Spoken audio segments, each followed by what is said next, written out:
রব্বুল আলামিন নিজে কোরআনে ডাক দিয়া বলছে, মা গাররাকা বিরাব্বিকাল কারীম, আমার বান্দা বল না আমার মতো দয়ালু মনিব থেকে কে তোকে আলাদা করবে, কেন আমাকে ছেড়ে দিবি?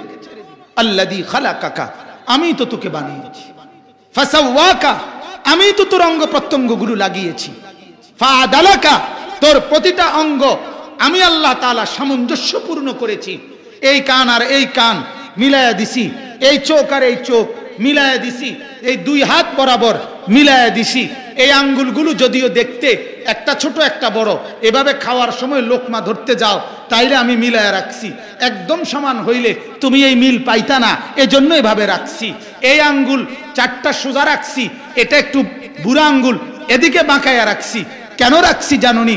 আল্লাহ তাআলা বলে, যখন তোমার হাতের আঙ্গুল গুনতে দরকার হবে, তুমি যখন আমাকে জিকির করবা, আমার নাম ডাকবা, গুনতে হবে, তখন এই আঙ্গুল এদিকে না থাকলে কেমনে গুনবা? আচ্ছা বাদ দাও আমার নাম, তোমার 10 টাকা 20 টাকা গুনতে গেলেও তো এই আঙ্গুল বাঁকা না হলে এই আঙ্গুল দিয়ে এই আঙ্গুল গুনা যায়? এটা দিয়ে এটা গুনতে পারবেন? রব্বুল আলামিন বলে, আমি বুঝে বুঝে বুঝে বুঝে তোমার প্রয়োজনের দিকে তাকাইয়া তোমার শরীর আমি এভাবে সাজাইছি। 7 নম্বর সূরা, সূরাটির নাম সূরায়ে আরাফ। এই সূরার প্রথম 7টি আয়াত তেলাওয়াত করেছি ধারাবাহিক। এই সূরার শুরুতে কোরআনুল কারীমের 8 নম্বর পারা 7 নম্বর সূরা। সূরাটির নাম সূরায়ে আরাফ। বলেন তো কি নাম? আরাফ। এই সূরা জান্নাত এবং জাহান্নামের মাঝখানে একটা জায়গা থাকবে, যেটা জান্নাতও না জাহান্নামও না, এই মাঝের এই জায়গাটাকে বলা হয় আরাফ। কথা বুঝছেন? এটা সম্পর্কিত আলোচনা এই সূরার সামনের দিকে আছে, আমার এই অংশটুকুর মধ্যে নাই। তারপরও সূরার নাম যেহেতু, এই জন্য অল্প কথায় বলে নিলাম আর কি। এই সূরাটা মক্কায় অবতীর্ণ সূরা। এই সূরার প্রথম 7টি আয়াত আমি আপনাদের কাছে তেলাওয়াত করেছি অল্প সময়, ইনশাআল্লাহ এর তরজমা এবং এর সাথে সংশ্লিষ্ট সামান্য 2-4টি কথা আমরা পেশ করতে চাই। আল্লাহ তাআলা আমাদেরকে তৌফিক দান করেন, সকলেই বলেন আমিন। আশেপাশে আজান হলে উঠার দরকার নেই, সবাই ইনশাআল্লাহ এখানে যেহেতু সুন্দর মসজিদ আছে, মসজিদেরই মাহফিল এবং সংগঠনের ছেলেদের নওজোয়ানদের মাহফিল, তো আমরা ইনশাআল্লাহ একটু পরে বাহিরে অন্যান্য মসজিদের জামাতের সময়ে আমরা বাহিরের মাইক বন্ধ থাকবে, ভেতরে কথা শুনবেন, লম্বা সময় দেরি না। এরপরে ইনশাআল্লাহ আমরা একসাথেই আজান হয়ে ওযুর সময় দেওয়া হবে, তখন ইনশাআল্লাহ আপনারা একসাথে নামাজ পড়বেন। কি বলেন? ইনশাআল্লাহ। আধা ঘন্টা দেরি হলে কোনো অসুবিধা নাই তো? আসলে ওই জংশন লাকসাম, আমি ওখানে 15-20 মিনিটের মতো আটকায় আছিলাম এই জ্যামে, আপনার বেহুদা জ্যাম আর কি, তো এই কারণে দেরি হয়ে গেছে। আল্লাহ তাআলা আমাদেরকে মাফ করে দেন। তো এই সূরায়ে আরাফ, একটা মৌলিক কথা মনে রাখবেন, এই কোরআনুল কারীমের যাবতীয় বর্ণনা, পুরা কোরআনের আলোচনা 3 বিষয়ে, সব কথার খোলাসা হলো 3 বিষয়ে কোরআনের বক্তব্য। কয় বিষয়ে? 1 নম্বর তাওহীদ, বলেন। 2 নম্বর রিসালাত, 3 নম্বর আখিরাত। এই কোরআনের সমস্ত আলোচনা এই 3 কথাকে ঘিরে, তাওহীদ, রিসালাত, আখিরাত। আবার বলেন আখিরাত। আমার ভাই, আমার শায়েখ আরিফ বিল্লাহ আল্লামা মুফতি মুশতাকুন নবী সাহেব হযরত দামাত বারাকাতুহুমের কথা হলো, বয়ানের মূল মাকসাদ হলো উম্মতের কলিজায় কোনো কথা বসায় দেওয়া। এটা হলো মূল টার্গেট। বুঝছেন না আপনি কথাটা? কানে আঙ্গুল দিয়া শুধু সুদ দিলাম আর একটা গল্প কইলাম, কিচ্ছা কইলাম, এইটা মাকসাদ না। কথা বুঝছেন? এবং কোরআন আপনাদের সবার জন্য, সবার জন্য কি না? তাহলে আমরা যদি বলি যে না আমরা বুঝতাম না, আমরা সাধারণ মানুষ, তাহলে কোরআন আপনার জন্য না, এটা আগে আপনি বলে নেন। অথচ আল্লাহ তাআলা তো বলছেন কোরআন সবার জন্য, সবার জন্য কি না? তো যখন এই কথা আল্লাহ বলছেন, তখন যে আপনারা থাকবেন এটা আল্লাহ জানে না? আমাদেরকে আল্লাহ বানাইছে না? এই জন্য সবার পক্ষেই আল্লাহর কোরআন বোঝা সহজ। প্রত্যেকটা মানুষ, শিক্ষিত না অশিক্ষিত, জেনারেল না অন্য কিছু, এটা বুঝার বিষয় না। কোরআন বুঝা সবার জন্য সহজ। বাংলা কঠিন হইতে পারে, অঙ্ক কঠিন হইতে পারে, ইংরেজি কঠিন হইতে পারে, আল্লাহর কসম কোরআন সহজ।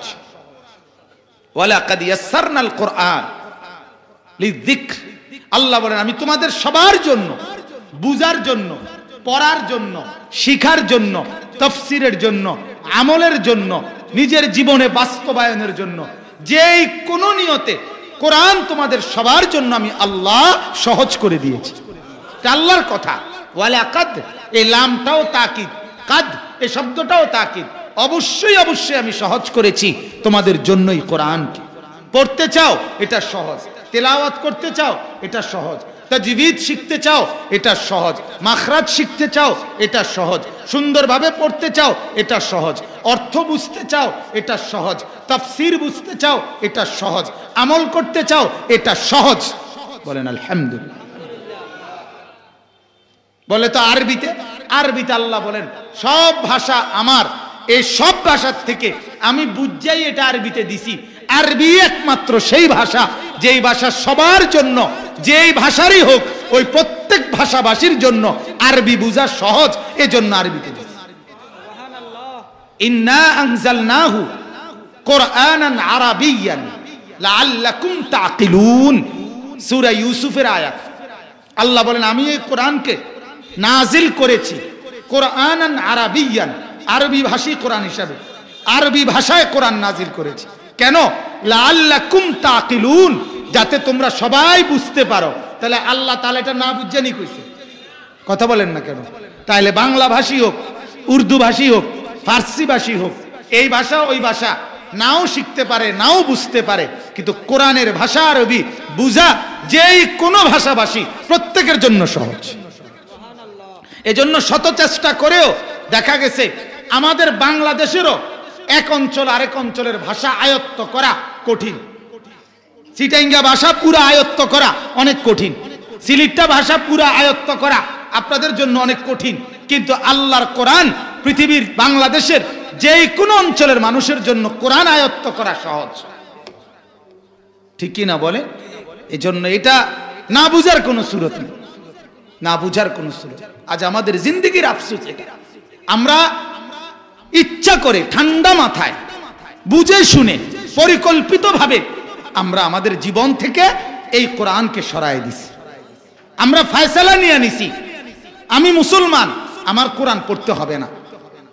আমি সাধারণ মানুষ, আমি রিক্সাওয়ালা, আমি ঠেলাওয়ালা, আমি কুলিওয়ালা, আমি দিন মজুর, আমি কৃষক, আমি শ্রমিক, আমি মজদুর, আমি চাকরিজীবী, আমি ডাক্তার, আমি ইঞ্জিনিয়ার, আমি রাজমিস্ত্রি, আমি কাঠ মিস্ত্রি, আমি স্কুল পড়ুয়া, আমি কলেজ পড়ুয়া, আমি ইউনিভার্সিটি পড়ুয়া, আমি প্রফেসর। এই সব মানুষ আমরা ফয়সালা বানায় ফেলছি আমাদের জন্য কোরআন পড়তে হবে না। না বাজান, আল্লাহ পাক এই কোরআন সবাইকে পড়তে বলছে, সবাইকে। যিনি কোরআন পড়বেন না, আল্লাহর কসম কোরআন থেকে যাদের সম্পর্ক বিচ্ছিন্ন, আল্লাহর কসম করে বলছি রাসূল হাসরের ময়দানে আপনার বিরুদ্ধে বিচার প্রার্থী হবে, এই কথা কোরআনে আল্লাহ বলে রাখছেন। এত রঙ্গে ঘুম যাইয়েন না। ভাত খাওন আর সিত্তিয়া হতন, এটার নাম জিন্দিগি না। বন খাওন আর বিড়ি খাওন, এটার নাম জিন্দিগি না। বইয়া বইয়া ফান খাওন আর চা বিস্কুট খাওন আর পেঁয়াজু আলুর চপ খাওন, এটার নাম জিন্দিগি না। জিন্দিগি মানে ভাত কতটি খাওন আর সিত্তিয়া ঘুম যাওনের নাম জীবন না, এটা জানোয়ারের জীবন। ওই জানোয়ারও সারাদিন কিছু না কিছু খায়, জানোয়ারও রাত হলে ঘুমায় মিয়া। কোরআনের কারণে ইজ্জত, কোরআনের কারণে সম্মান। কেন বাদ দিবেন কোরআন? কেন কেন এই ফয়সালা নিয়ে নিলেন? কোরআন আমি পড়তে পারি না, তো পারেন না, এখন পড়েন। কোরআন আমি পড়তে জানি না, তো এখন শিখেন। কথা বলেন না কেন? 90 বছর বয়সে রাসূলের সাহাবী 90 বছর বয়সে কালেমা পড়ে মুসলমান হয়েছে, তো ওই লোকটা কোরআন শিখছে কখন? চাচা আমার কথা বুঝছেন? যিনি মুসলমান হইল 90 বছর বয়সে, উনি কোরআন শিখলো কখন? এর আগে? কথা বলেন না কেন? পড়েন না আগে? তো তাইলে 90 বছর বয়সের পরেও কোরআন শিখতে হয়, পারে, সম্ভব। সাহাবী নলে শিখলো কিভাবে? 60 বছরের পরে কোরআন শিখা সম্ভব, দিন শিখা সম্ভব। এজন্য আমাদের মাদ্রাসাগুলো, আমাদের কওমি মাদ্রাসাগুলো আমরা পরিষ্কার বলি, এটা শুধু বাচ্চাদের জন্য না। কওমি মাদ্রাসা শুধু মাদ্রাসা না, কওমি মাদ্রাসা তাহরিক, কওমি মাদ্রাসা তাহরির, কওমি মাদ্রাসা একটা আন্দোলনের নাম, কওমি মাদ্রাসা একটা সাধনার নাম, কওমি মাদ্রাসা একটা মেহনতের নাম, যেখানে উম্মতের হার তবকা দিন পাবে, আল্লাহ পাবে, আখিরাত পাবে, একটা লোকও যেন জাহান্নামী না হয়, এই ফিকির আর এই সাধনার নাম কওমি মাদ্রাসা। বুঝছেন মিয়া?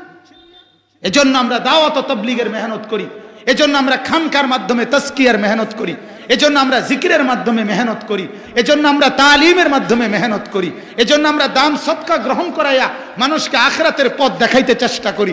হার লাইনে আমরা মেহনত করি। আলহামদুলিল্লাহ, আলহামদুলিল্লাহ। আমরা আমাদের বাচ্চা 6 বছরের বাচ্চাকে কোরআনও শিখাই, হাদিসও শিখাই, বাংলাও শিখাই, অঙ্কও শিখাই, যোগ বিয়োগও শিখাই, আবার বসে পেশাব করতে হয় এটাও শিখাই, মেসওয়াক করে এটাও শিখাই, টয়লেট পেপার ব্যবহার করতে হয় এটাও শিখাই, পানি ব্যবহার করতে হয় এটাও শিখাই, দস্তরখান বিছাইয়া খাইতে হয় এটাও শিখাই। আমরা শুধু শব্দ শিখাই না, আমরা আখলাকও শিখাই, জীবনও শিখাই। অন্যরা বাক্য শিখায়, কবিতা শিখায়, লাইন শিখায়, কিন্তু খারাইয়া মুতে। বুঝছেন? হ্যাঁ, খারাইয়া মুতলে কারো সমস্যা হয় না, তার আমরা সমস্যা। আমরা আমাদের 6 বছরের বাচ্চাকেও খারাইয়া মুততে দেই না, কোনোদিনও না। আমরা আমাদের 6 বছরের বাচ্চাকেও ঢিলা কুলুক ছাড়া পেশাব পায়খানা করতে দেই না, বুঝাই দেই, বলে দেই, 1000 বার 1,00,000 বার বলে দেই আমরা। বলেন আলহামদুলিল্লাহ, বলেন আলহামদুলিল্লাহ। হ্যাঁ, এজন্য মনে রাখা চাই, কেন দিন থেকে বিচ্ছিন্ন হবেন? এটা আমাদের কলিজার কথা, এটা আমাদের হৃদয়ের কথা। মুসলমান এই মানুষরা, আপনারা যারা বসছেন, আপনারা কেন কোরআন পড়তে পারবেন না? কেন কোরআনের তরজমা পড়লেন না? এত বড় সুন্দর জীবনটা, এত বড় লম্বা হায়াতে আসমান আর জমিনের কি পরিমাণ নিয়ামত আল্লাহর ভোগ করছেন বলেন? যে মালিকের নিয়ামত ভোগ করছেন, কোরআনে আছে, আল্লাহ তাআলা বলছে আলাম নাজাল লাহু আইনাইন। আল্লাহ জিজ্ঞেস করছে, আমার বান্দা বলো না, আমি কি তোমাকে 2টা চোখ দেই নাই? কথা বলেন, দিয়েছি কিনা? জবাব দেন না কেন? ওয়ালিসানান, আল্লাহ বলেন আমি কি তোমাকে জিহ্বা দেই নাই? জবাব দেন। ওয়াশাফাতাইন, রব্বুল আলামিন বলে আমি কি তোমাকে 2টা ঠোঁট দেই নাই? রব্বুল আলামিন বলেন যে চোখ আমি দিলাম, যেই জবান আমি দিলাম, সেই জবানে আমার কথা পড়তে পারো না, সেই চোখে আমার কোরআন কখনো দেখো না, সেই চোখে আমার ঘর মসজিদ দেখো না। আহা বান্দা, তুমি আমার দেওয়া নেয়ামত দিয়ে আমার সাথে কেমনে এত বড় নাফরমানি করলা? আমি কি দিয়ে অন্যায় করেছি? আমি না দিলে কে দিত? কথা বলেন, আমি না দিলে কে দিত? রব্বুল আলামিন বলেন আসমানের এই সাদা আকাশটাকে রাতের বেলায় আমি আল্লাহ কালো বানাই, এটা তো আমি করি। আমি যদি না দেই, আজকের রাত টেনে লম্বা করে যদি কিয়ামত পর্যন্ত রাত বানিয়ে রাখি, মান ইলাহুন গায়রুল্লাহ, কে আছো বলো আমি আল্লাহকে বাদ দিয়ে? ইয়াতিকুম বিদিয়াইন, আগামী কালকের ভোর আনবে কে? প্রধানমন্ত্রী, প্রেসিডেন্ট, এমপি সাহেব, মন্ত্রী সাহেব, জাতিসংঘের সদস্যরা, আমেরিকার বাফ, বাইডেনের 14 গোষ্ঠী। তো রব্বুল আলামিন বলেন প্রতি রাত ভোর বানাই আমি, প্রতিদিন রাত বানাই আমি। মা গাররাকা বিরাব্বিকাল কারীম, রব্বুল আলামিন ডাক দিয়ে বলে বান্দা, এই মানুষ, আমার মতো দয়ালু মনিব, আমার মতো মেহেরবান মনিব, আমার মতো এত দয়ালু মনিবকে ছেড়ে কে তোরে আমার থেকে আলাদা করে দিল রে বান্দা? আহা, যে মা চোখের পানি ছেড়ে দিয়ে কোনো মা যদি বলে ছেলেটাকে, বাপ তুই কেমনে আমারে ছেড়ে চলে গেলি, তখন ওই ছেলে পাষাণ হইল তো তার মাথা নোয়া যায়, ঠিক কিনা বলেন? ডাকাইতে হইল তো ওই ফুতে মাথা নামায় লাগবে। যদি মা চোখের পানি ছেড়ে দেয় যে আব্বা, আরে বাপ কেমনে ছেড়ে দিলি তুই আমার, কেমনে ভুলে গেলি, কিছুক্ষণের জন্য হইলো তো মাথা নোয়া লাগবে, শক্ত কলজা হইল। তো রব্বুল আলামিন নিজে কোরআনে ডাক দিয়া বলছে, মা গাররাকা বিরাব্বিকাল কারীম, আমার বান্দা বল না আমার মতো দয়ালু মনিব থেকে কে তোকে আলাদা করবে, কেন আমাকে ছেড়ে দিবি? আল্লাযী খালাকাকা, আমি তো তোকে বানিয়েছি, ফাসাওয়াকা, আমি তো তোর অঙ্গ প্রত্যঙ্গগুলো লাগিয়েছি, ফাআদালাকা, তোর প্রতিটা অঙ্গ আমি আল্লাহ তাআলা সামঞ্জস্যপূর্ণ করেছি। এই কান আর এই কান মিলায়া দিছি, এই চোখ আর এই চোখ মিলায়া দিছি, এই দুই হাত বরাবর মিলায়া দিছি। এই আঙ্গুলগুলো যদিও দেখতে একটা ছোট একটা বড়, এভাবে খাওয়ার সময় লোকমা ধরতে যাও তাইলে আমি মিলায়া রাখছি, একদম সমান হইলে তুমি এই মিল পাইতা না, এজন্য এভাবে রাখছি। এই আঙ্গুল চারটা সোজা রাখছি, এটা একটু বুড়া আঙ্গুল এদিকে বাঁকায়া রাখছি। কেন রাখছি জানোনি? আল্লাহ তাআলা বলে যখন তোমার হাতের আঙ্গুল গুনতে দরকার হবে, তুমি যখন আমাকে জিকির করবা, আমার নাম ডাকবা, গুনতে হবে, তখন এই আঙ্গুল এদিকে না থাকলে কেমনে গুনবা? আচ্ছা বাদ দাও আমার নাম, তোমার 10 টাকা 20 টাকা গুনতে গেলেও তো এই আঙ্গুল বাঁকা না হলে এই আঙ্গুল দিয়ে এই আঙ্গুল গুনা যায়? এটা দিয়ে এটা গুনতে পারবেন? রব্বুল আলামিন বলে আমি বুঝে বুঝে বুঝে বুঝে তোমার প্রয়োজনের দিকে তাকাইয়া তোমার শরীর আমি এভাবে সাজাইছি। হ্যাঁ, আমি সেজদা পাই না? আমি আল্লাহ গোলামি পাই না? হ্যাঁ, ঘোড়া তো দাঁড়ায় ঘুমায়, বহু প্রাণী তো দাঁড়িয়ে ঘুমায়, তোমাকে তো আমি রাত্রিবেলা 8 ঘন্টা 7 ঘন্টা বিছানার মধ্যে আরামের ঘুম পাড়ায় রাখি।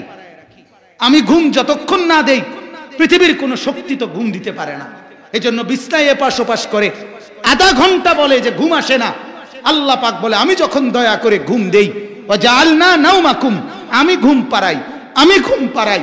আল্লাহ বলে আমি যেহেতু ঘুম পাড়াই, 7 ঘন্টা পরে 10টায় ঘুমাইলে 11টা 12টা 1টা 2টা 3টা 4টা 5টা, এই 7 ঘন্টা পরে 5:30টায় ফজরের নামাজের জামাত।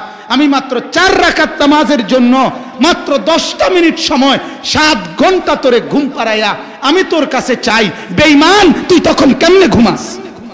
ওই নাফরমান, তোমরা যারা ঘুমাও ফজরের নামাজ না পড়ে, টাকাইতরা কেমনে ঘুমাও? কেমনে ঘুমাও মিয়া? আপনাদের যাদের ঘরে ছেলেরা মাসের পর মাস ফজরের নামাজ না পড়ে ঘুমায়, এই নাফরমানকে কেন পালেন? বলেন মিয়া, বলেন। ওই ওই ওই ওই বিবির সাথে কেমনে রাত কাটান যেই নাফরমান মহিলা ফজরের নামাজ পড়ে না? ওই অসভ্যর সাথে কেমনে রাত কাটান? ও তো দুশমন, ও তো আল্লাহর দুশমন। দুশমন না? ও রাসূলের দুশমন না?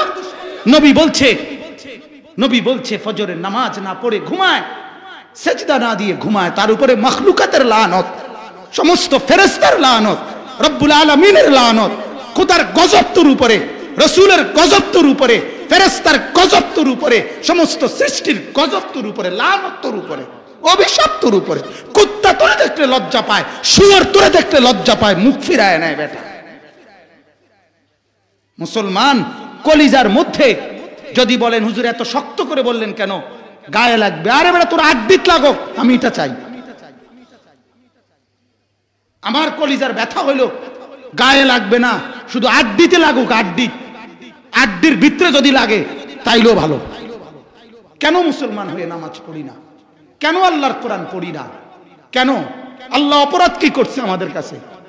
কথা বলেন না মুসলমান। মালিক সারা রাত ঘুম পাড়াইয়া অন্যায় করছে তোমার লগে, হ্যাঁ? তাইলে তুমি সেজদা দাও না কেন? কেন ফজরের নামাজ পড়েন না? হ্যাঁ, আল্লাহ পাককে কেন ভয় করেন না? হাসরের ময়দানে মালিকের সামনে কেমনে দাঁড়াবেন? রসুলে পাকের সুপারিশ কেমনে চাইবেন?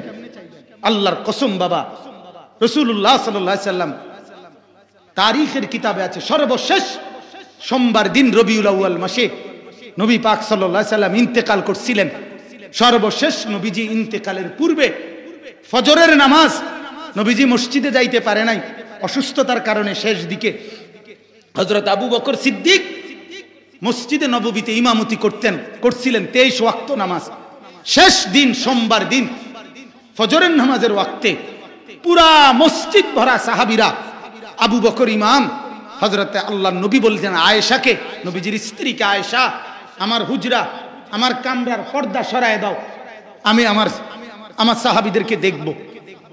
আল্লাহর নবীর কামরা সরায় দিছে, আর হযরতে আয়েশা রাসূলুল্লাহর এইভাবে পিছন দিকে হেলান দিয়া বসায় না মানুষেরে, শোয়ার থেকে এভাবে বসাইছে, বসাইয়া আল্লাহর নবী সাল্লাল্লাহু আলাইহি সাল্লাম সাহাবীদের দিকে তাকাইয়া খুশিতে চোখের পানি ছেড়ে দিয়ে বলছে, আয়েশা এই ফজরের নামাজ, এটা ফজরের নামাজ, ফজরের নামাজে দেখছে পুরা মসজিদ ভরা মুসল্লি।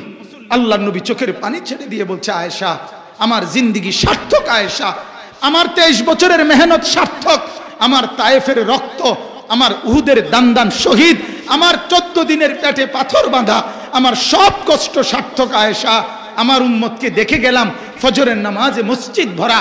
এরপরেই নবীজি হাত তুলে দোয়া করছে, আল্লাহ আল্লাহুম্মা রফিকাল আলা, আল্লাহ এখনই আপনার কাছে বন্ধু, আপনার কাছে যেতে চাই, আর কোনো আফসোস নাই। জোহরের আগেই আল্লাহর নবী ইন্তেকাল করছে। দোস্ত, রাসূলুল্লাহ শেষ ফজরের নামাজে দেখে গেছে, খুশি হয়েছিলেন। আজ যখন উম্মতের মসজিদে মসজিদে ফজরের নামাজের সময় 2-4-5 জন মুসল্লি ছাড়া বাকিরা যখন ঘুমায়, মদিনার রওজা পাকের নবী তখন খুশি হয় তো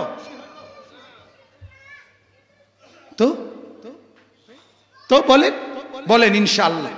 আজকে নিয়ত করেন, এখন নতুন করে নিয়ত করেন, ফজরের নামাজ পড়বেন ইনশাআল্লাহ। নিয়ত করেন, হাত তুলে নিয়ত করে, একেবারে পাটপারি করে হাত তুললেন না বললাম, আল্লাহর সাথে ধোঁকাবাজি করেন না বললাম, কিন্তু আল্লাহ আমাদেরকে তৌফিক দান করেন, আল্লাহ আপনি কবুল করেন, আল্লাহ আপনি হিম্মত দান করেন, আল্লাহ তাআলা আপনি নিজ কুদরতে জাগায় দিয়েন, আমিন বলেন আলহামদুলিল্লাহ। আমার ভাই দেখেন, এতটা শক্ত করে বলার দলিল এখন আমি বলতেছি, এই আয়াত আমি যেটা পড়ছি, আল্লাহ পাক রব্বুল আলামিন বলতেছেন আলিফ লাম মিম সাদ, প্রথম আয়াত। এই শব্দগুলো অক্ষর, আলিফ লাম মিম সাদ, 4টা অক্ষর, এগুলোকে হরুফে মুকাত্তাআত বলে। কোরআনুল কারীমের বিচ্ছিন্ন অক্ষর যেগুলো, এই প্রত্যেকটা অক্ষরের সাথে একটা শব্দ আছে। আলিফ দ্বারা কি বুঝাইছে, এটার একটা শব্দ আছে। লাম দ্বারা কি বুঝাইছে, এটার একটা শব্দ আছে। মিম দ্বারা কি বুঝাইছে, এটার একটা শব্দ আছে। সাদ দ্বারা কি বুঝাইছে, এটার একটা শব্দ আছে। কিন্তু সেটা কি, সেটা শুধু আল্লাহ জানে। সেটা শুধু জানে কে? বসে, আহা ভাই, ওই যে অনেক সাথী তো দাঁড়ায় আছে, হ্যাঁ ভাই এদিক দিয়ে আয়েন, এ বসলে ভালো হবে, সওয়াব হবে বেশি। দেখেন, এটাও একটা জরুরি বিষয়। কোরআনের কথা জুতা সহ শোনা, এটা আদব না। কথা বুঝছেন? এটা একটা গুরুত্বপূর্ণ মাসআলা। আল্লাহর কোরআন মানে কোরআনের কথা শুনবার আদব হলো জুতা খুলে বসে পড়া। কথা বুঝছেন নি আপনার? এই জন্য আল্লাহর কথা শুনতে হইলে জুতা পরিহিত অবস্থা, এটা আদব না। এই জন্য কোরআনের তাফসিরে আছে, ওই যে মুসা আলাইহিস সালামকে আল্লাহ তাআলা তুর পাহাড়ে বলছিলেন, মুসা ফাখলানা আলাইক, জুতা খুলে ফেলো। আছে না এই কথা? কোরআনে শুনছেন না? এটা কোরআনের আয়াত। মুসা জুতা খোলো, ওইখানে তাফসিরে আছে এই কথা। কেন এটা বললেন? ওই সময়, যেই সময়ের ঘটনা এটা, ওই সময় প্রচন্ড ঠান্ডা পড়ছিল, এত বেশি ঠান্ডা, কনকনে শীত। মুসা আলাইহিস সালামের বিবি সাফিয়া, উনি শীতে ঠান্ডায় কাঁপতেছিলেন। অন্ধকার রাত, মুসা আলাইহিস সালাম রাস্তা হারায় ফেলছে। মানে উনি মাদায়েন শুআইব আলাইহিস সালাম, উনার শ্বশুরের এলাকার থেকে উনি মিশরে আসতেছিলেন। কথা বুঝছেন? তো এই একে তো শীত পড়ছে, দ্বিতীয়ত রাস্তা হারায় ফেলছে, তৃতীয়ত রাত অন্ধকার পুরা। এই অবস্থায় উনি বিবিরে, ওনার স্ত্রীকে বলছে, তুমি এনে একটু দাঁড়াও, আমি ওই যে পাহাড়ের টিলায় গাছের মধ্যে মনে হয় যেন আগুন জ্বলতেছে, আগুন হইতে পারে, তো হইতে পারে আগুন, যদি আগুন হয় তোমার জন্য একটু আগুন নিয়ে আসবো, তাইলে আগুন ফোয়াইতে পারবা। আগে আমরা আগুন ফোয়াইতাম না, এরকম আগুন ফোয়াইলে ঠান্ডাটা একটু কমবে। অথবা ওইখানে যেহেতু আগুন, কোনো লোকও থাকতে পারে যে হেরা আগুন ফোয়াইতে আছে, তারারে জিগাইলে মিশরের রাস্তাটা পামা। কথা বুঝেন না? লাভ একটা হইবই, তুমি একটা দাঁড়াও, হয় আগুন পাবো, নয়তো কি পাবো, পথের ঠিকানা পাবো। এই কথা বলে মুসা আলাইহিস সালাম আসছেন। তো ওইখানে আসার পরে সূরা তাহার মধ্যে আছে আল্লাহ তাআলা সেখানে বলছেন, তোমাকে মুসা, এটা একটা পবিত্র ভূমি, তুমি এখানে তোমার জুতা খোলো। এখন একে তো ঠান্ডা, এবার আপনি কাফে, কথা বুঝেন নাই? এই সময় আরো শুও না বিন্দনের কথা, এই সময় আরো বলার কথা যে মৌজা থাকলে মৌজাটাও বিন্দ। আরো বলতেছে কি করতে, জুতা খুলো, ফাখলান আলাইক। এই কেন বললেন? তাফসীরের মধ্যে আছে আল্লাহ তাআলা এই জন্য বললেন, মুসা আমি এখন তোমার সাথে কথা বলবো, আর আমার কথা শুনবার আদব জুতা খুলে বসে পড়া। সুবহানাল্লাহ। এই জন্য আমার কথা শুনতে জুতা সহ, আপনার স্যুট সহ, বুট সহ ঠিক না, এই জন্য বসো। মুসা আলাইহিস সালাম জুতা খুলে বসছেন। বসে তাফসীরে আছে উনি জিজ্ঞেস করছেন, আপনি কে? মুসা আলাইহিস সালাম খুব সাহসী ছিলেন বেটা। আল্লাহ তাআলা বলছে, ইন্নানি আনাল্লাহ, আমি আল্লাহ, আমি আল্লাহ। মুসা আলাইহিস সালাম বলছে, আপনার আরো কিছু পরিচয় বলেন।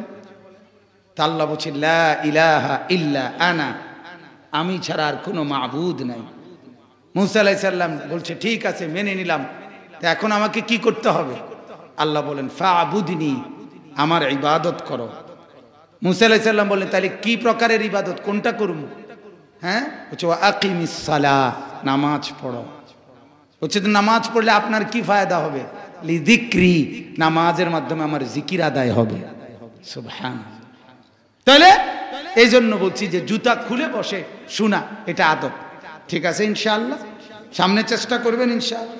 খাবারের ক্ষেত্রেও আদব, জুতা খুলে খাওয়া, জুতা পরিহিত অবস্থায় খাবার খাওয়া, এটাও বেয়াদবি। রাসূলুল্লাহ সাল্লাল্লাহু আলাইহি ওয়াসাল্লাম কখনোই জুতা পায়ে খাবার খেতেন না। আল্লাহর নবী বলতেন, এক গোলাম তার মনিবের সামনে মাথা নুইয়ে যেভাবে খায়, আমি মুহাম্মদ আমার মনিব, আমার মালিকের সামনেও এভাবে খাই। সুবহানাকুলু কামা ইয়াকুলুল আবদ, এক গোলাম তার মনিবের সামনে যেভাবে খায়, মাথা নুয়ে, দুই পাও হাঁটু সহ তুলে, আমি সেভাবেই খাই। এজন্য খাবারের সুন্নত বসার ক্ষেত্রে সবচেয়ে বেশি আদায় হইতো আমাদের পিড়ি দিয়া, যেটি আগে আছিল, এই পিড়ি দিয়া ছিল শতভাগ সুন্নত আদায় হইতো। কিন্তু সেই পিড়ি শতভাগ সুন্নত যেটা, এটা দূর করে দিয়া এখন ডাইনিং টেবিল, চেয়ার, এটা হচ্ছে। এই জন্য আল্লাহ রসুলের খাবারে 4টা আদব ছিল। 1 নাম্বার, জুতা ছাড়া খেতেন। 2 নাম্বার, পিঠ সোজা রাইখা খাইতেন, এরকম ফেলান দিয়া খেতেন না। 2 নাম্বার, মাথা ঝুঁকাইয়া খাইতেন। 3 নাম্বার, 2 হাঁটু আপনার তুলে খাইতেন। এই 4টা আদায় হয় পিরিত বলে, ঠিক না? পিরিত বসলে আপনার কি হাঁটু অটোমেটিক উঠে যায়। পিরিত বইলে পিছন দিক দিয়ে হেলান দিবার কিছু নাই। পিরিত খাইতে গেলে মাথা এমনি আলগি দিয়ে খাওয়া যায় না, মানে মাথা নোয়াইতে হয়। পিরিত বসলে জুতা পায়ে দিতে হয় না, এমনিতেই বসতে হয়। বলেন আলহামদুলিল্লাহ। আমরার বাপ চাচা দাদারা ওয়াজ শুনছে কম, আমল করছে বেশি। আর আমরা এখন শুনি বেশি। আমরা এক একজনের মোবাইলও লাখ লাখ ওয়াজ, এমনি ওয়াজ টান দিলে হুজুর গইরা দৌড়ায়, হুজুর দৌড়ায়। হ্যাঁ, টানের লগে হুজুর 2-4 ডজন এমনি দৌড় মারে হুজুর। হুজুর আর হুজুর, হুজুর আর হুজুর, ওয়াজ আর ওয়াজ। কিন্তু কি নাই আমাদের পরিবর্তন। আল্লাহ আমাদের জিন্দেগি পরিবর্তন করে দেন। তো বলতেছিলাম এই 4টি অক্ষর আলিফ, লাম, মিম, সাদ, এটার বিস্তারিত ব্যাখ্যা ছাড়া কথা এটাই যে এগুলোর অর্থ, এগুলোর পূর্ণ শব্দ, এগুলোর উদ্দেশ্য সবটা আল্লাহ তাআলাই জানে। কে জানে? আল্লাহু আ'লামু বিমুরাদিহি। এর উদ্দেশ্য কেন, এটা আল্লাহ তাআলা জানে। তবে এটার বাহ্যিক উপকারটা কি? বাহ্যিক উপকারটা হলো কোরআনুল কারীমের 29টা সূরার মধ্যে এরকম কাটা কাটা অক্ষর আছে। যেমন সূরা বাকারার মধ্যে আছে আলিফ লাম মিম। সূরা ইয়াসিনের মধ্যে আছে ইয়াসিন, হ্যাঁ, এরপরে তাহা, এরপরে হামিম, হ্যাঁ, এগুলো এই বিভিন্ন সূরার শুরুতে আছে।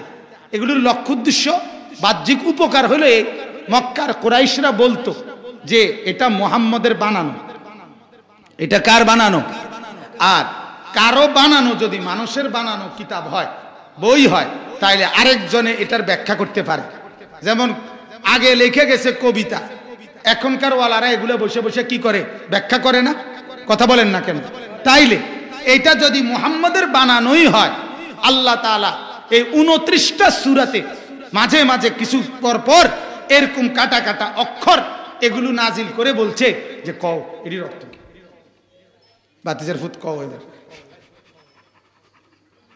বোঝেন নাই? এইবার কও এগুলোর অর্থ কি? ফাবুহিতাল্লাযী কাফার, বেঈমান তখন বেটকি দিয়ে গেছে, বলতে পারে না। যেমন ওই যে ইব্রাহিম আলাইহিস সালাম নমরুদকে বলছে, নমরুদ জিজ্ঞাসা খোদা কি করতে পারে? ইব্রাহিম আলাইহিস সালাম বলছে রব্বি আল্লাযী ইউহয়ী ওয়া ইউমীত, আমার আল্লাহ কাউকে জীবন দেয়, আমার আল্লাহ কাউকে মরণ দেয়। আচ্ছা, আনাল্লাযী উহয়ী ওয়া উমীত, এটা আমিও তো পারি।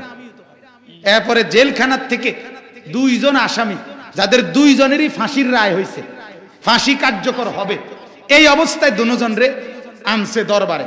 আইনা একজনরে বলছে জল্লাদকে তার কল্লা ফালাই দে, দিল ফালাইয়া। আরেকজনকে বলছে যাও তোমারে ছেড়ে দিলাম, বাই যাও গা, অটো তুটটা যাবে না, ডাইরেক্ট অটো পাও, সিনজি পাবার পিছের দিকে চাইবা না, যাও গা। সে দিছে দৌড়, বাইত গেছে গা। তা ইব্রাহিম আলাইহিস সালাম বললেন, আরে নমরুদ বললে দেখলে তো, এই যে একজনকে জীবন দিলাম, আরেকজনকে কি দিলাম? মরণ দিলাম, এই যে মারে লেলাম। ইব্রাহিম আলাইহিস সালাম মনে মনে কাচ্ছে, তার এই কথা যে এই বেকুবেরে এমনে বোঝানো যেত না, হ্যাঁ, যে এইটা জীবন মরণ না, এটা এমনি বুঝানো যাবে না। তখন ইব্রাহিম আলাইহিস সালাম দ্বিতীয় কথা বলছে, আচ্ছা শুনেন, আমার আল্লাহ আরেকটা কাজ করতে পারে, তিনি প্রতিদিন ফাইন্নাল্লাযী ইয়াতি বিশ-শামসি মিনাল মাশরিক ফাতি বিহা মিনাল মাগরিব, আমার আল্লাহ প্রতিদিন পূর্ব থেকে সূর্য উঠায়, পশ্চিম দিকে সূর্য ডুবায়। আমনে কষ্ট করে আগামীকাল পশ্চিম দিক থেকে উঠাইয়া পূব দিক দিয়ে ডুবাই দেন, আপনি এটা করে দেন। ফাবুহিতাল্লাযী কাফার, আল্লাহ কোরআনে বলে এতে বেঈমান এবার নির্বাক হয়ে গেল। আর কি বলবে এখন? কোন সুযোগ আছে? তো আল্লাহ পাক রব্বুল আলামিন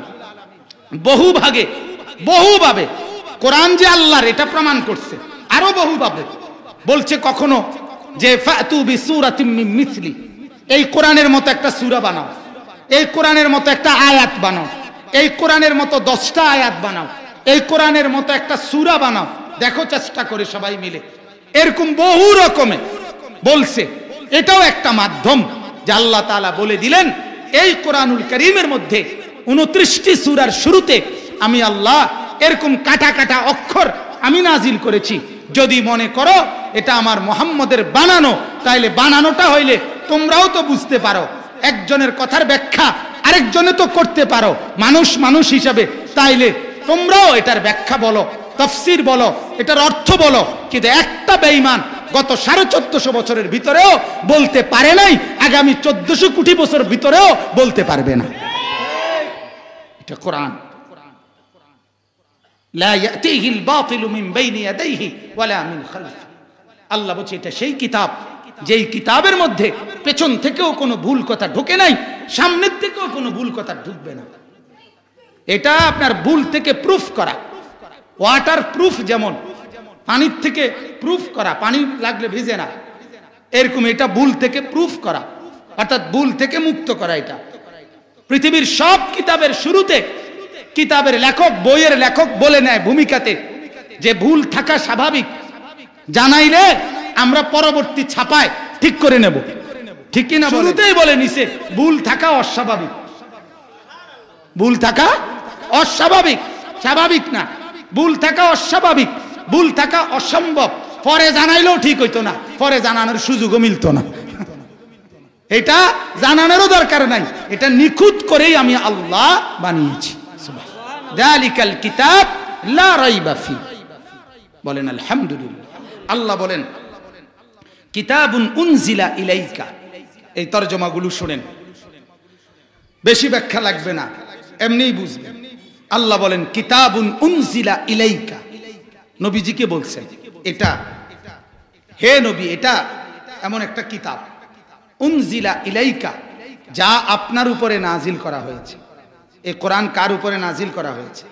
কথা বলেন না, কার উপরে? নবী সাল্লাল্লাহু আলাইহি সাল্লামের এই কোরআন নাজিল করেছেন কে? আল্লাহ। কার মাধ্যমে? জিবরাইলের মাধ্যমে। কার নিকটে? রাসূলুল্লাহ সাল্লাল্লাহু আলাইহি সাল্লামের নিকটে। আল্লাহ, জিবরাইল, মুহাম্মাদুর রাসূলুল্লাহ, এই তিনজনের সমন্বিত এই কোরআন। আচ্ছা বলেন, এই তিনজন আল্লাহ, জিবরাইল, মুহাম্মাদুর রাসূলুল্লাহ সাল্লাল্লাহু আলাইহি সাল্লাম, এই তিনজনের সমন্বিত যেই কিতাব, পৃথিবীর আর কোন কিতাবটা এটার দ্বারে কাছে আসবে? কথা বলেন। আর কোন কিতাবের সাথে এই তিনটা সম্পর্ক একত্রে যুক্ত করা যাবে? বাংলা বই লগে, অঙ্ক বইয়ের সাথে। তাইলে এই কোরআনের একটি অক্ষরের সাথে কয়েক কোটি আপনাদের এই দুনিয়ার পড়ালেখার একটা অক্ষরের সাথে কোনো তুলনা হয়? কথা বলে তুলনা হয়। এই জন্য আল্লাহ তাআলা বলছেন যে আমি জগতে বিভিন্ন কাজে, কথাটা মনোযোগ দিয়ে বুঝেন, জগতে বিভিন্ন কাজে বিভিন্ন জনকে আমি লাগাই, আমি বন্টন করি। নাহনু কাসামনা বাইনাহুম মাঈশাতাহুম ফিল হায়াতিদ দুনিয়া, আল্লাহ বলে এই জগৎ সংসারে প্রত্যেকের উপার্জন, আয় রোজগার কে কোন লাইনে করবে এটা আমি বন্টন করি। কে কে বন্টন করে? আল্লাহ বন্টন করে। কেউ রিক্সা, কেউ অটো, কেউ সিএনজি, কেউ ব্যবসা, কেউ চাকরি, কেউ মিস্ত্রি, কেউ কৃষি, এরকম হাজার আইটেমের কাজ।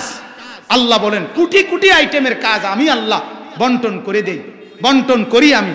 কিন্তু আল্লাহ তাআলা বলে কিছু মানুষকে আমি আলাদাভাবে রেখে দেই শুধুমাত্র আমার কাজে ব্যবহারের জন্য। আর সেটাই হলো ওই কোরআন সুন্নাহর ইলম আমি যাদের কলিজার মধ্যে দিয়েছি, সেই তালেবে ইলম, সেই উলামায়ে কেরাম। বলেন আলহামদুলিল্লাহ, বলেন আলহামদুলিল্লাহ।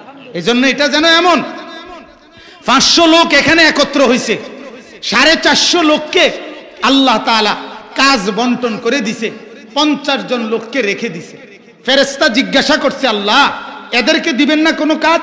আল্লাহ বলেন সুম্মা আওরাসনাল কিতাব আল্লাযীনা ইসতাফাইনা মিন ইবাদিনা, আরে এদেরকে দিয়ে আমার ব্যক্তিগত কাজ ব্যবহার করব, এদেরকে আমি আমার কোরআনের হাফেজ বানাবো, এদেরকে আমি কোরআনের মুহাদ্দিস, মুফাসসির, কোরআনের আলেম, কোরআন আর সুন্নাহর সমঝ বুঝ, এটা আমি এদেরকে দান করব। এজন্য এদেরকে আলাদা রাখলাম। এজন্য দ্বীনের জন্য, মাদ্রাসার জন্য, কোরআনের জন্য, হাদিসের জন্য, ইলমের জন্য আল্লাহর কসম, যেই সন্তানটা আলগা হইতে পারছে, যেই সন্তানটাকে আল্লাহ মাদ্রাসায় ঢুকাইছে, কসম খোদার, আপনার পছন্দ হোক বা না হোক, আপনার বিশ্বাস হোক বা না হোক, এটাই সত্য, এটাই বাস্তব। গোটা আসমান ও জমিনের সর্বশ্রেষ্ঠ পছন্দের লোক, শ্রেষ্ঠ বাছাই মাদ্রাসার ওই তালেবে ইলম, কোনো সন্দেহ নেই। যদি কোনো যুক্তি থাকে আর ব্যতিক্রম পেশ করিলে আমরা শুনতে রাজি, আমরা শুনতে রাজি। কোরআন যে পড়বে, রাসূলের হাদিস যে পড়বে, এর চাইতে দামি অন্য কিছু পড়ার কারণে কেউ হইতে পারে? এটা কোন যুক্তিতে? এটা যদি কারো কাছে যুক্তি থাকে শুনাইলে আমরা শুনতে রাজি আছি। কেউ পেশ করতে পারে জানা থাকলে ইনশাআল্লাহ চ্যালেঞ্জ, কোনো সন্দেহ নাই। এজন্য আলেমে দ্বীন শ্রেষ্ঠ, তালেবে ইলম শ্রেষ্ঠ, কোরআন সুন্নাহর ইলম যার কলিজাতে আছে সেই শ্রেষ্ঠ। আপনার পছন্দ হোক বা না হোক, আর পছন্দ হবে না কেন? আল্লাহর কথা, রাসূলের কথা, ঠিক কি না বলেন না কেন? তো আল্লাহ তাআলা বলেন কিতাবুন উনজিলা ইলাইকা, এটা সেই কিতাব যা আপনার উপরে নাজিল করা হয়েছে। এরপরে আল্লাহ বলেন ফালা ইয়াকুন ফি সাদরিকা হারাজুম মিনহু, এই কথাটাই বলতে চাইছে। আল্লাহ বলেন নবী আপনার কাছে যেই কোরআন আমি নাজিল করেছি, এটা দুই কারণে। একটা হলো লিতুমদিরা বিহি, এটা দ্বারা আপনি সমস্ত মানুষকে আল্লাহর ভয়, আখিরাতের ভয়, জাহান্নামের ভয়, কবরের ভয়, পরকালের ভয় দেখাবেন, এক। আরেকটা হলো যিকরা লিল মুমিনিন, এবং এই কোরআন সমস্ত ঈমানদারদের জন্য নসিহত, উপদেশ হিসাবে কাজ করবে। তো আল্লাহ বলেন যে এই কোরআন দিয়ে সবাইকে আখিরাত আর পরকাল জাহান্নামের কবরের ভয় দেখাবেন। আর সমস্ত ঈমানদারদের জন্য এটাই একমাত্র নসিহত থাকবে, সেইটা প্রচার করতে গিয়ে, সেইটা বলতে গিয়ে, সেইটা আপনি নিজে প্রচার প্রসার করতে গিয়ে, সেটার দাওয়াত দিতে গিয়ে, সেটার তালিম দিতে গিয়ে আমি আপনাকে বলে দিলাম, আপনার অন্তরের মধ্যে যেন কোনো সংকোচ, ভীতি এটা যেন কাজ না করে। বলা বুঝছেন? আপনি স্পষ্টভাবে হিম্মতের সাথে, সাহসের সাথে আমার কথা বলে ফেলবেন। ফালা ইয়াকুন ফি সাদরিকা হারাজুম মিনহু, আপনার কলিজার মধ্যে যেন এই কোরআন বলতে গিয়ে কোন রকম হারাজ, সংশয়, লজ্জা, ভীতি, সংকোচ, উৎকণ্ঠা, পেরেশানি, অস্থিরতা, ভয়, আতঙ্ক কিচ্ছু যেন আপনাকে আক্রমণ না করে, কোনটাই যেন না আসে। আপনি মালিকের কথা স্পষ্ট বলে দেন। আল্লাহর নবী সাল্লাল্লাহু আলাইহি সাল্লাম, মক্কার কুরাইশরা একদিন চূড়ান্ত হুমকি দিছিল, মুহাম্মদ হয় তুমি তোমার এই কথা ছাড়ো, আর নাই তো তোমার ব্যাপারে আমরা একটা চূড়ান্ত ফয়সালা করব। আল্লাহর নবী তখন বলছিলেন, মক্কার নেতা উতবা নবীজিকে বলছিলেন, মুহাম্মদ আর নাই তো বলো কি চাও, নারী চাইলে নারী দেব, সম্পদ চাইলে সম্পদ দেব, রাজত্ব চাইলে রাজত্ব দেব, সব দেব তোমারে, কিন্তু তুমি আমাদেরকে এই কথাগুলোর থেকে বিরত থাকো। তোমার এই কোরআনের কথা, ইসলামের কথা, ঈমানের দাওয়াত এগুলো বন্ধ করো। হাদিসের মধ্যে আছে আল্লাহর নবী সবার সামনে দাঁড়িয়ে স্পষ্ট ভাষায় বলছে, ওয়াল্লাহি, আল্লাহর কসম, হে মক্কাবাসী, লাউ ওয়াদাতুমুশ শামসা ফি ইয়ামিনি, তোমরা যদি আমার ডান হাতে আকাশের সূর্যটা এনে দাও, ওয়াল কামারা ফি ইয়াসারি, আর আমার বাম হাতে যদি আমার চাঁদটা এনে দাও, ওয়া আমারতুম আন আতরুকা হাদিহি দাওয়া, আর চাঁদ আর সূর্য এনে দিয়ে যদি বলো আমাকে আমি এই দাওয়াত ছেড়ে দিতাম, এই কথাগুলো ছেড়ে দিতাম, এই কোরআন ছেড়ে দিতাম, এই ঈমানের এলান বাদ দিয়ে দিতাম, লান আতরুকাহা, আল্লাহর কসম আমি এটা ছাড়ব না, হাত্তা উনাফিজাহা আও আমুতা ইলাল্লাহ, আল্লাহর কসম, হয় জমিনে এই ঈমান, এই কোরআন এটা বাস্তবায়ন হবে, নয়তো আমি জীবন দিয়ে আল্লাহর কাছে চলে যাব। মাঝখানে কোনো সমঝোতার কোনো অপশন নেই, হয় ঈমানদার হবে, হয় কোরআন কায়েম হবে, আর নয়তো আমি মুহাম্মদ জীবন দিয়ে চলে যাব। হাদিসের মধ্যে আছে, এই কথা বলে আল্লাহর নবী সাল্লাল্লাহু আলাইহি সাল্লাম কাঁদতে শুরু করছে, বলছে তোমরা আমাকে ফিরাইতে পারবে না। আরেক হাদিসে বলছে আল্লাহর নবী সাল্লাল্লাহু আলাইহি সাল্লাম, আমি আমার এই কথা বলবো শেষ পর্যন্ত, আর নয়তো হয় তোমরা আমার গর্দান আমার শরীর থেকে আলাদা করে ফেলবে, আর নয়তো আমি আমার এই কথা বলেই যাব।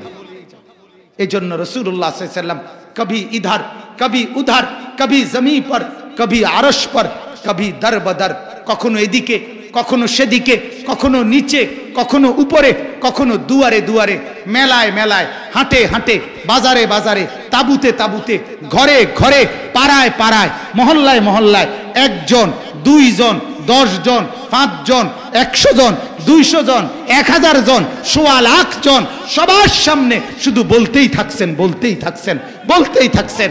দিনেও বলছে, রাতেও বলছে, দুপুরেও বলছে, বিকালেও বলছে, শনিবারেও বলছে, শুক্রবারেও বলছে, বৃষ্টি হচ্ছে তখনও বলছে, রোদ উঠছে তখনও বলছে।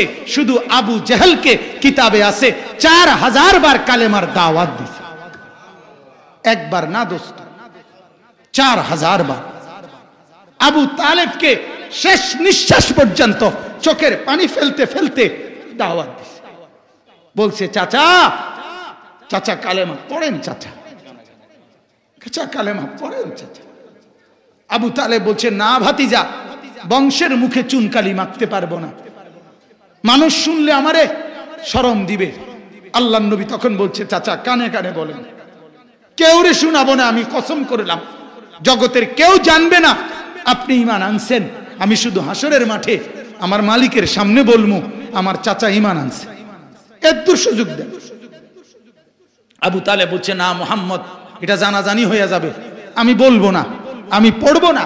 এরপরে নবী তখন কাঁদতেছিলেন আর বলতেছিলেন, চাচা চাচা আপনি যদি কালেমা গ্রহণ না করে কবরে যান, আপনার কবরে আযাব হবে, হাসরে আযাব হবে, আপনি জাহান্নামে জ্বলবেন, আমি ভাতিজা মুহাম্মদ হয়ে কেমনে এটা সহ্য করব? তখন আবু তালেব বলছিল, আল আরু খায়রুম মিনান নার, আন-নারু খায়রুম মিনাল আর। হে ভাতিজা মুহাম্মদ, আগুনে জ্বলা চাইতে এটা ভালো মানুষের কাছে বেজ্জতি হওয়ার চাইতে, মানুষের কাছে বেজ্জতি হওয়ার চাইতে আগুনে জ্বলা ভালো। আজ আমরা হাজারো গুনাহ করি, মানুষের কাছে বেজ্জতি হবেন, এই কারণে গুনাহটা মাইনা নেয়, জাহান্নামটাকে আপনার ভয় করে। একটা ছেলের বিয়েতে, মেয়ের বিয়েতে হাজার রকমের নাফরমানি করে, শুধুমাত্র ফুলাফাইনে শখ করছে, ছেলেরা শখ করছে, মেয়েরা শখ করছে, ওই গ্রামবাসী কইছে, এই জন্য গান বাজায়, ডেকসেট বাজায়, 70,000 টাকা দামের গেট, পুরা প্যান্ডেল ভিডিও হইতেছে, পুরা প্যান্ডেলে বেড়া বেড়ি একত্রে ভাত খাইতে আসে, জোয়ান বুড়ো একত্রে খাইতেছে, রঙে ঢঙ্গে সাজ্জা গুজ্জা বেড়িরা হাঁটতেছে, ভিডিও হইতেছে, মেয়ের ছবি, বউয়ের ছবি, ছেলের পক্ষের সব পুরুষরা ছেলেরা গিয়া গিয়া উঠাইতে আসে, কারো কোনো বাস বিচার নাই। পুরা বিয়াটার মধ্যে ইসলাম কোথায়, মুসলমানের চিহ্ন কোথায়, নবীর সুন্নত কোথায়, এটা ম্যাগনিফাইং গ্লাস, আতসী গাছ কিংবা মাইক্রোস্কোপ যন্ত্র দিয়েও খুঁজে পাওয়া যাবে না। এখানে ইসলাম কোথায়, এখানে দ্বীন কোথায়, এখানে সুন্নত কোথায়? শুধু নাফরমানি আর নাফরমানি, নাফরমানি আর নাফরমানি। মেয়ের বাপ আর বাবার বাপ, ওই দুই নাফরমানের টেনশন হইলো বাতেনি কোনো শর্ট খায়, গুস্তনি কোনো টান পড়ে, এই জন্য তার টেনশন বাতের ডেক আর গুস্তের ডেক আর ডালের ডেক। কারণ যেই পরিমাণ নাফরমান গুনাহ করতেছে, এরা খাইতে হবে বেশি। কথা বুঝছেন মুসলমান? কারণ কি? কারণ উত্তর হলে এটাই হুজুর, এটাই চাচা উত্তর, যে জাহান্নামে জ্বললে জ্বললাম, তা সমাজে চলতে হইব, মানুষের লগে মিললে চলতে হইব। এটা আবু তালেবের উত্তর না? কথা বলেন না কেন? তো আবু তালেব জান্নাতি না জাহান্নামী? জাহান্নামী। হাদিস সে আছে, আল্লাহর নবী তখন শেষ আবু তালেবের মৃত্যুর সময় বলছে, চাচা আমি যতক্ষণ আল্লাহ নিষেধ না করে ততক্ষণ আপনার জন্য ইস্তেগফার, মাফ চাইতে থাকবো আমি। আবু তালেব মারা গেছে, নবী কাঁদতেছে, তখনও আল্লাহর কাছে মাফ চাইতেছে, তখন আল্লাহ নিষেধ করছে, মা কানা লিন নবিয়্যি ওয়াল্লাযীনা আমানু আন ইস্তাগফিরু লিল মুশরিকিন ওয়ালাউ কানু উলি কুরবা। হে নবী, আপনার জন্য এবং ঈমানদারের জন্য, কোন বেঈমানের জন্য মাফ চাওয়া, মুশরিকের জন্য মাফ চাওয়ার কোনো ইজাজত নাই, যদিও সে আপনার নিকটাত্মীয় হোক। মিন বাদি মা তাবায়্যানা লাহুম আন্নাহুম আসহাবুল জাহিম, যখন এই কথা স্পষ্ট হয়ে গেল যে তার ঠিকানা জাহান্নাম। কোরআনে আল্লাহ বলছে, এটা এই ঘটনায় নাজিল হয়েছে। আল্লাহ আমাদেরকে মাফ করে দেন, আল্লাহ আমাদেরকে মাফ করে দেন, আখলাক সুন্দর করেন, জিন্দেগি সুন্দর করেন, গুনাহ থেকে নিজেকে বাঁচান, ঈমান আর আমলের উপরে ওঠেন, বলেন ইনশাআল্লাহ। আল্লাহ তৌফিক দান করেন আমার বাপ। তাইলে আমরা আপনাদের কাছে এটাই বললাম, আল্লাহর কথা বলতে গিয়ে রাসূলকে আল্লাহ বলছে সংকোচের কোনো দরকার নাই, আমি আছি আপনার সাথে, আপনার সাথে। আপনি বলতে থাকেন, কেউ যদি না মানে আপনার পুরস্কার আপনি পেয়ে যাবেন, ঠিক কি না বলেন? আপনার পুরস্কার আপনি পেয়ে যাবেন। বাকিটা শুধু তরজমা বলি, ইত্তাবিউ মা উনজিলা ইলাইকুম মির রাব্বিকুম। এবার আল্লাহ আমাদের সবাইকে বলছে, হে আমার বান্দারা, তোমাদের জন্য আমি রবের পক্ষ থেকে যে কোরআন নাজিল করা হয়েছে, তোমাদের সবাইকে বলছি তোমরা এটাকেই অনুসরণ করো। কোনটাকে? কথা বলেন, কোনটাকে?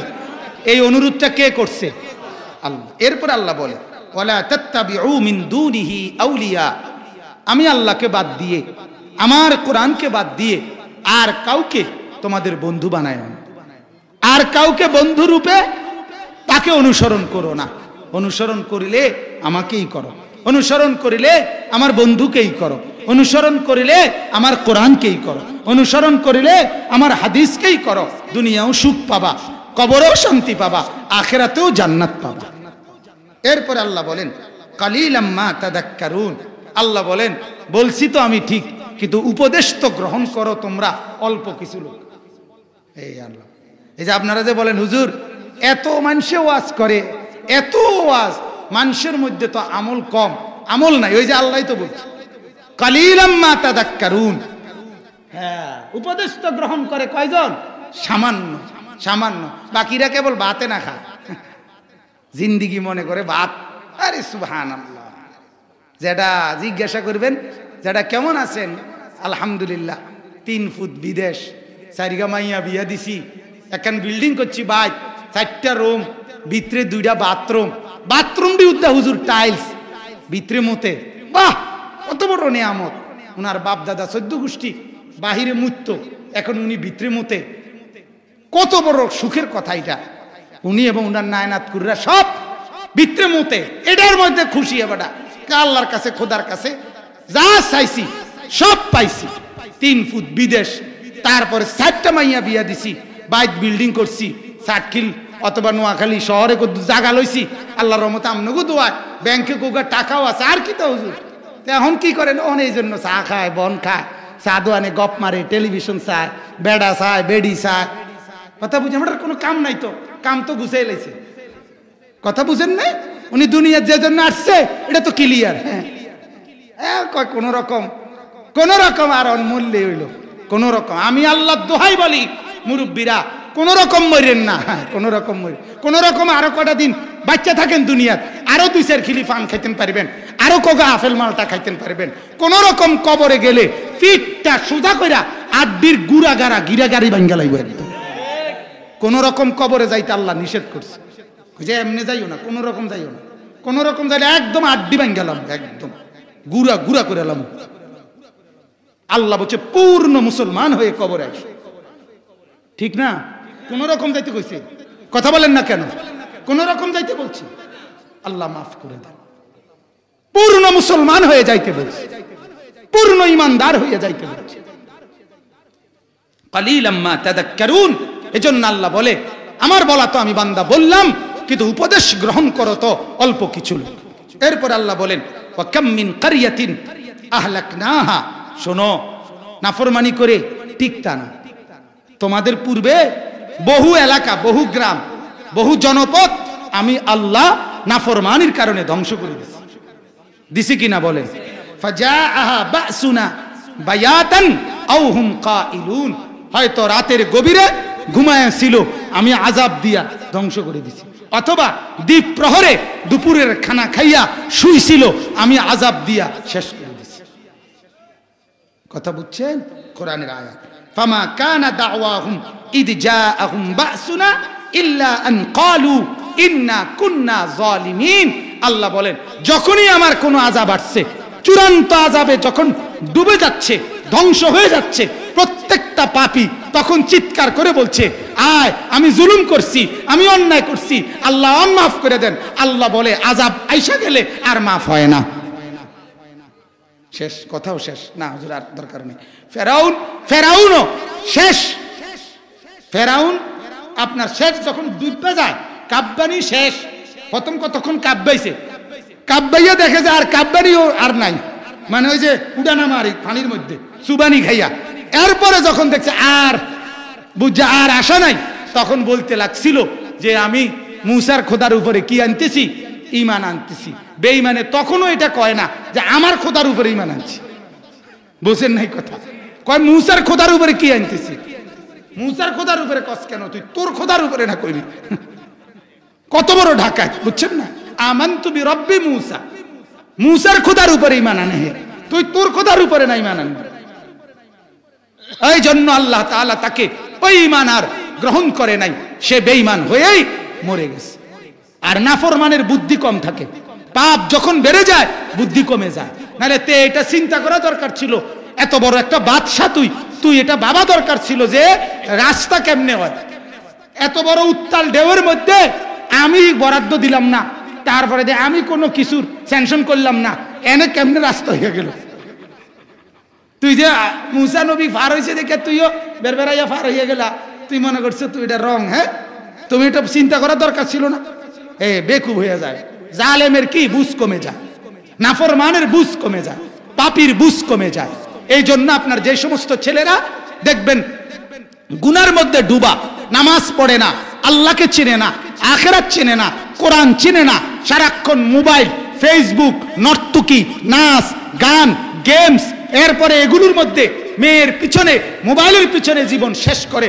এদের বুদ্ধি কম, এজন্য চুলের কোনো স্টেশন নাই, প্যান্টের কোনো স্টেশন নাই, জামার কোনো স্টেশন নাই। তার জামাতে, প্যান্টে, চুলে মাসে 3 বার বদলায়। পাগল এরকম করস কেন? কথা বলেন কেন? তুই এরম করো কেন? তুই যে গত মাসে আসিল এদিক দিয়ে চুল নাই, এই মাসে দিয়ে এদিক দিয়ে নাই, কথা বলেন না কেন? গত মাসে দেখছি এন দিয়ে খাড়া, অন দিয়ে এন দিয়ে খাড়া, এরম কা? একবার মারু আপ প্যান্ট ফিন্দ, একবার সিবা প্যান্ট ফিন্দ, একবার ডোলা প্যান্ট ফিন্দ, একবার ফিসি দিয়া দেখা যায়, এরম কা? হ্যাঁ, বুদ্ধি কম। কি কম বলে না? বেকুব, বেকুব, আকল কমে যায়, বিবেক বুদ্ধি কমে যায়। বিশ্বাস করেন, গুনাহ মানুষের আকল কি করে ফেলে? কমায় ফেলে। গুনাহ মানুষের বুদ্ধি কমায় ফেলে। বলেন নাউজুবিল্লাহ। শেষ আল্লাহ তাআলা বলেন, ফালা নাসআলান্নাল্লাযীনা উরসিলা ইলাইহিম ওয়ালা নাসআলান্নাল মুরসালিন। আল্লাহ তাআলা বলে, হাসরের মাঠে উভয়কে, উম্মতকে জিজ্ঞাসা করব, আমার যত রাসূল নবী আসছিল তারা তোমারে এই কথাটি বলছিল নি? আল্লাহ বলেন, আমি জিজ্ঞাসা করব। আর নবী রাসূলকেও বলমু, তোমরা এদেরকে বলছিলেন। তখন কেউ আর অস্বীকার করার সুযোগ থাকবে না। এরপর আল্লাহ বলেন, ফালা নাকুসান্না আলাইহিম বিইলমিন। আমি পূর্ণ সজ্ঞানে আমি আল্লাহ তাআলা পুরা ঘটনা তোমার 60 বছরের 60 সেকেন্ড, প্রতি সেকেন্ডের হিসাবপত্র করায় করায়, গন্ডায় গন্ডায় আমি আল্লাহ তোমার সামনে পেশ করব। একটা একটা করে বলবো, জমিন দিয়া বলামু, তোমার অঙ্গ প্রত্যঙ্গ দিয়া বলামু, ডান কাদের বাম কাদের ফেরেশতাদের দিয়া বলামু, আমি আল্লাহ নিজেও বলবো। তখন বুঝবা, ওমা কুন্না গাইবিন, আমি কিন্তু তোমার পুরা হায়াতের কোন সেকেন্ড তোমার থেকে আমি অনুপস্থিত ছিলাম না। আল্লাহ আমার আড়ালে কখন? কথা বলে না। আল্লাহ আমার আড়ালে কখন? আল্লাহ আমারে দেখে না কখন? আল্লাহ বিশ্রাম করে কখন? আল্লাহ ঘুমায় কখন? আল্লাহ তন্দ্রা যায় কখন? আছে? ওমা রব্বুকা বিগাফিলিন আম্মা তামালুন। রব্বুল আলামিন বলে, বান্দা যখন যাই করো, আমি মাওলাকে কিন্তু গাফিল ভেবো না, আমি গাফিল না। ওয়ালা তাহসাবান্নাল্লাহা গাফিলান আম্মা ইয়ামালুজ জালিমুন। আল্লাহ বলে, জালেমরা যত নাফরমানি করো না কেন, আমি আল্লাহকে গাফিল ভেবো না। আল্লাহ বলেন, ইন্নাল্লাহা বিইবাদিহি লাখাবীরুম বাসীর। আল্লাহ বলে, বান্দা তোমার 24 ঘন্টার প্রত্যেক অবস্থার ব্যাপারে আমি খবরও রাখি, আমি চোখেও দেখি। খবরও রাখি, চোখেও দেখি। আল্লাহ বলেন, আলাম ইয়ালাম বিআন্নাল্লাহা ইয়ারা। আল্লাহ বলেন, তুমি কি জানো না বান্দা, আমি আল্লাহ সারাক্ষণ তোমাকে দেখি। কতক্ষণ? কতক্ষণ? আল্লাহ থাকে কতক্ষণ? ওয়া তাওয়াক্কাল আলাল হাই আল্লাযী লা ইয়ামুত। আল্লাহ বলেন, ভরসা করো ওই চিরজীবিতের উপরে, যার কখনোই কোনো মৃত্যু হবে না। তিনি কে? আল্লাহ বলেন, আল্লাহু লা ইলাহা ইল্লা হুয়াল হাইয়ুল কাইয়্যুম। আমি আছি তো আছি, আমি ছিলাম তো ছিলাম, আমি থাকবো তো থাকবো। লা তাখুযুহু সিনাতুন ওয়ালা নাওম। আমার তন্দ্রা নাই, আমার ঘুম নাই। ওমা মাসসানা মিন লুগুব। আমার কোনো ক্লান্তি নাই। লা ইয়াদিল্লু রাব্বি। আমি পথ হারাই না। ওয়ালা ইয়ানসা। আমি কিছু ভুলেও যাই না। মা তাসকুতু মিন ওয়ারাকাতিন ইল্লা ইয়ালামুহা। কোথাও একটা পাতা পড়লে আমি সেটাও জানি। 7 তবক জমিনের নিচে যা, আমার 7 আসমানের উপরে যা, তাও আমার। 7 তবক জমিনের নিচে এক ছোট্ট পিঁপড়ার চোখ আমি যেমন দেখি, জমিনের উপরে তোমার চোখ আমি তেমনই দেখি। আমি আসমানে যখন চালাই, জমিন তখনই চালাই, জমিনের নিচে তখন চালাই। আমি এখানে রিজিক যখন দেই, পৃথিবীর ওই প্রান্তে রিজিক তখনই দেই। মানুষের রিজিক যখন দেই, জন্তু জানোয়ারের রিজিক তখনই দেই। তোমারে যখন ভাত খাওয়াই, তখন তারে আমি রুটি খাওয়াই, তারে আমি পরোটা খাওয়াই। এক একজনকে এক এক চাহিদার খাবার আমি আল্লাহ একই সময়ে পৌঁছাই। আমি আল্লাহ। কে তিনি? আল্লাহ। সুবহানাল্লাহ, আলহামদুলিল্লাহ, আল্লাহু আকবার, লা ইলাহা ইল্লাল্লাহ, আস্তাগফিরুল্লাহ, আস্তাগফিরুল্লাহ, সাল্লাল্লাহু আলাইহি ওয়াসাল্লাম বেশি বেশি এই তাসবিহগুলো পড়বেন, বলেন ইনশাআল্লাহ। বেশি বেশি পড়বেন, সুবহানাল্লাহ বলেন, আলহামদুলিল্লাহ, আল্লাহু আকবার, লা ইলাহা ইল্লাল্লাহ, আস্তাগফিরুল্লাহ, সাল্লাল্লাহু আলাইহি ওয়াসাল্লাম বলেন ইনশাআল্লাহ। আল্লাহ তাআলা আমাদের সবাইকে কোরআন পড়ার, নামাজ পড়ার, দিন মানার তৌফিক দান করুক। আমার যত বাবা ভাই দাঁড়ায় ছিলেন সবার কাছে অনুরোধ, মুসলমান যদি দাঁড়ায় থাকেন, মুসলমান যদি হয়ে থাকেন, এখন এশার নামাজের আজান হলে একটা মুসলমানের বাচ্চাও নামাজ না পড়ে এদিক সেদিক যাবেন না, এটা আমার দাবি রইল।